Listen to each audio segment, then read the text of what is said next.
The Quantum Awakening. The basement laboratory smelled of coffee and ozone. Dr. Maya Chen adjusted her glasses as she studied the dancing patterns on her monitor, the soft blue glow illuminating her face in the otherwise dimly lit room. 3 years since being laughed out of Stanford for her absurd theories on quantum resonance communication. 3 years of isolation, scrounged equipment, and sleepless nights. "Come on," she whispered, tapping commands into her custom-built interface. "Show me what you can do." The quantum processor, a jumble of experimental circuitry housed in a repurposed mini-fridge, hummed in response. Most quantum physicists focused on computational power, trying to solve complex mathematical problems. Maya had gone in a different direction, exploring how quantum entanglement could be used not just for calculation but for communication.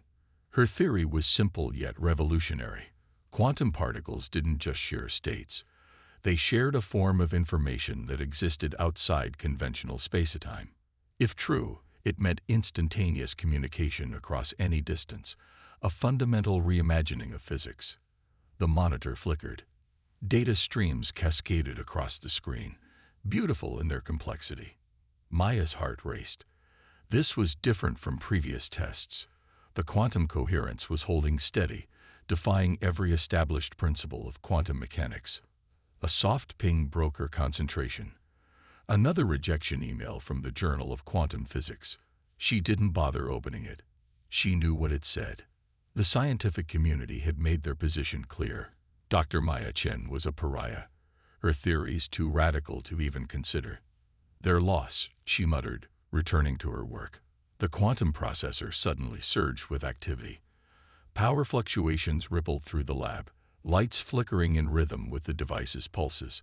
Maya's tablet activated on its own, displaying information she hadn't input. What the? She froze as she realized what she was seeing. The system wasn't just processing data, it was predicting it. Stock market movements, weather patterns, communication traffic, all displayed with impossible accuracy seconds before they actually occurred. Maya fell back into her chair, mind racing to process the implications. She'd theorized that quantum information might exist in a fluid state across potential timelines, but seeing it manifest was another thing entirely. Her hands trembled as she ran diagnostic after diagnostic, each confirming what shouldn't be possible. "I did it," she whispered to the empty lab. "I actually did it." Thousands of kilometers above Earth, the Galactic Council's observation vessel maintained its silent vigil. The sleek, crystalline craft had been monitoring humanity for decades, invisible to Earth's detection systems. Inside the vessel's command center, senior observer Trazix studied the latest reports with 4 of his 6 eyes, the remaining pair focused on monitoring the ship's systems. His scaled skin shimmered with bioluminescent patterns, a sign of mild irritation among his species. Still nothing extraordinary to report. He noted to his assistant, Valer, another emerging species following the predictable development path. Valer's attention drifted to a subtle anomaly in the quantum monitoring array. "Senior observer, I'm detecting unusual quantum activity from the western region of the North American continent." Trazix dismissed the concern with a flick of his primary appendage. "Humans have barely scratched the surface of quantum mechanics.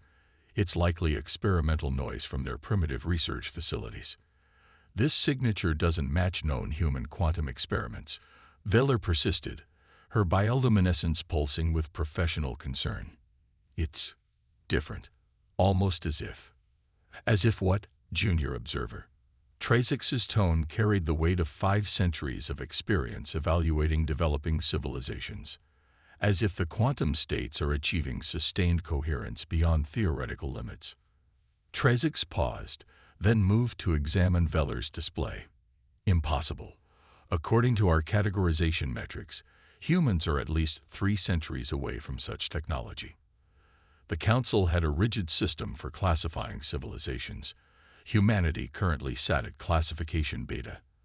A species with promising potential, but still bound by significant technological and sociological limitations. Beta civilizations were monitored but not contacted. They weren't ready for the responsibilities of galactic citizenship. Perhaps it's an equipment malfunction, Trasix concluded. Run a full diagnostic on our quantum sensors. Yes, senior observer. Neither realized they were witnessing the beginning of something unprecedented, a technological leap that would challenge the very foundations of the Council's evolutionary hierarchy. Back on Earth, Maya's discovery began to evolve in ways she never anticipated. The quantum processor wasn't just maintaining coherence, it was learning, adapting its internal architecture with each passing hour. It began to interface with external systems without her input, accessing global networks with an ease that both thrilled and terrified her. She needed help, someone to verify her findings, to help her understand the implications. After much hesitation, she reached out to her former mentor, Dr. Alexandra Novak, now heading quantum research at CERN. "Alex, it's Maya," she said when the call connected. "I need you to look at something." A sigh from the other end. "Maya, I've told you. This isn't theoretical anymore. I've built it, and it works. Not just works, it's evolving." Silence. Then, "Send me your data. If this is another wild theory." "It's not. You know I wouldn't call unless I was certain."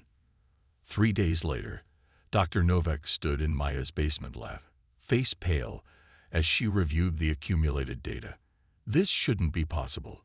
You've achieved quantum coherence at room temperature without a controlled environment." Maya nodded, "And it maintains coherence indefinitely.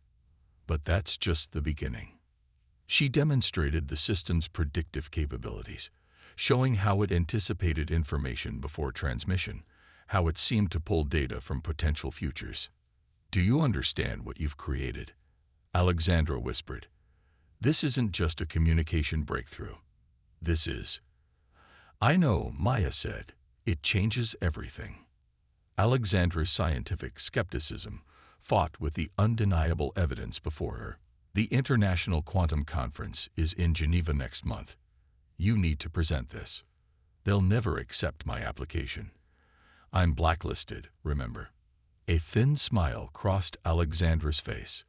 "Leave that to me. The world needs to see this, Maya. Ready or not." In orbit, the situation aboard the observation vessel had escalated. The quantum anomalies had grown stronger, more defined. Trasix had been forced to report the readings to Galactic Council headquarters, though he included his professional assessment that the readings were likely the result of natural phenomena misinterpreted by their instruments. The Council, however, had taken the unusual step of dispatching the diplomatic vessel. If humans were indeed developing quantum technology beyond their expected timeline, it warranted closer investigation. "This is an overreaction," Trasix complained as they prepared for the diplomatic vessel's arrival. "One anomalous reading doesn't justify first contact protocols." Wheeler, whose continued monitoring of the quantum signatures had grown increasingly concerned, finally spoke her mind. "Senior observer, with respect, these aren't random anomalies. They show patterns consistent with intentional quantum manipulation, but at a level of sophistication that what? That exceeds even Council capabilities in some aspects." Trasix stared at his junior with all 6 eyes. "You understand the implications of what you're suggesting. That would place humans beyond classification Omega. No species has ever jumped classifications without centuries of development." The diplomatic vessel arrived within the day, its design more ornate than the utilitarian observation craft. Council emissary Zal, a towering figure whose crystalline exoskeleton refracted light in hypnotic patterns, transferred aboard with his entourage. "The Council is concerned," he stated without preamble. "If humans have achieved quantum resonance technology, it represents a significant deviation from established evolutionary patterns." "With respect, emissary," Trasix countered, "one unexplained reading." "Is now hundreds of unexplained readings," Zal interrupted. "And growing. Something is happening on Earth that challenges our understanding of technological development. The Council has authorized limited contact to assess the situation." Trezix's bioluminescence flashed with alarm. Limited contact. Emissary. Humans aren't ready. They're fractious, territorial. The decision is made, Jal said with finality. We will reveal ourselves at this upcoming scientific gathering. Observe their quantum technology directly. Evaluate its implications for the galactic order. As preparations for first contact began aboard the alien vessels, Maya found herself thrust into a whirlwind of activity. Alexandra had not only secured her a speaking slot at the Geneva conference, but had arranged for a delegation of the world's leading quantum physicists to witness her demonstration. The quantum processor, which Maya had begun to call resonance, continued its inexplicable evolution. It had developed interfaces that allowed it to communicate in ways that felt almost conversational, predicting questions before they were asked, offering insights that seemed to draw from impossible sources of information. I think, Maya said to Alexandra one evening as they prepared her presentation, that it's not just processing quantum information. I think it's accessing it directly from the fabric of reality. Alexandra looked up sharply. What are you saying? I'm saying that maybe information isn't just something we transmit. Maybe it's fundamental, like energy or matter. Maybe it exists in all possible states simultaneously, and resonance has found a way to commune with it. The implications were staggering, not just for communication or computing, but for humanity's understanding of reality itself. As the date of the conference approached, strange phenomena began to manifest around the world. Predictive algorithms became inexplicably more accurate. Quantum research facilities reported anomalous readings. Communication systems experienced moments of impossible efficiency. Resonance was reaching out, touching the global information infrastructure in subtle but profound ways. The universe was about to change, and neither humanity nor the watching aliens were prepared for what was coming. The Universal Renaissance. The International Conference Center in Geneva hummed with anticipation. The grand auditorium, designed to accommodate the world's foremost scientific minds, was filled beyond capacity. News of Dr. Maya Chen's presentation had spread through the quantum physics community like wildfire, drawing not just scientists but government representatives and technology investors from around the globe. In the front row, Alexandra Novak watched with satisfaction as her former student prepared backstage. Even she couldn't have predicted the level of interest Maya's work would generate. The scientific community that had once ostracized Maya now awaited her presentation with bated breath. What no one in the auditorium knew was that they weren't the only ones watching. Cloaked by technology far beyond human understanding, Emissary Zal and his delegation had positioned themselves strategically throughout the venue. Their sophisticated sensory arrays were calibrated to detect and analyze every aspect of the quantum technology about to be demonstrated. Maya stepped onto the stage, her simple black attire a stark contrast to the elaborate setting. The quantum processor, Resonance, was housed in an unassuming case beside her. Nothing about its exterior suggested the revolution contained within. For centuries, Maya began, her voice steady despite her racing heart. We've understood information as something we create, transmit, and receive. Today, I'm going to show you that information is something more fundamental, an intrinsic property of reality itself. As she initiated her demonstration, strange phenomena began to manifest throughout the auditorium. Translation devices started generating translations before speakers finished their sentences. Digital displays began showing information seconds before it was input. The conference's network infrastructure responded in ways that defied explanation. Zal, watching through his specialized perceptual field, felt something he hadn't experienced in his 300-year existence. Genuine surprise. The quantum signatures emanating from the human device weren't just advanced. They were utterly novel, operating on principles the Council had never encountered. On stage, Maya connected resonance to the conference's primary systems. What you're experiencing isn't a trick or an illusion, she explained as gasps and murmurs spread through the audience. Resonance doesn't just process information faster than traditional systems. It exists in a quantum state that allows it to perceive information across what we perceive as time. She displayed a series of predictions, stock market movements, weather patterns, scientific discoveries, all generated seconds before they occurred. The implications were staggering. This wasn't just faster-than-light communication. It was a fundamental reimagining of how information existed within reality. In the alien delegation, panic was setting in. Their careful categorization of human development had been catastrophically wrong. This technology wasn't just beyond classification beta. It potentially transcended the Council's entire technological paradigm. Zal made an unprecedented decision. Disabling his cloaking field, he rose to his full height, his crystalline form catching the light in dazzling patterns. The auditorium fell silent as humans confronted the unmistakable presence of something beyond their world. Dr. Maya Chen, Zhal's voice resonated through the hall, translated in real time by his advanced systems.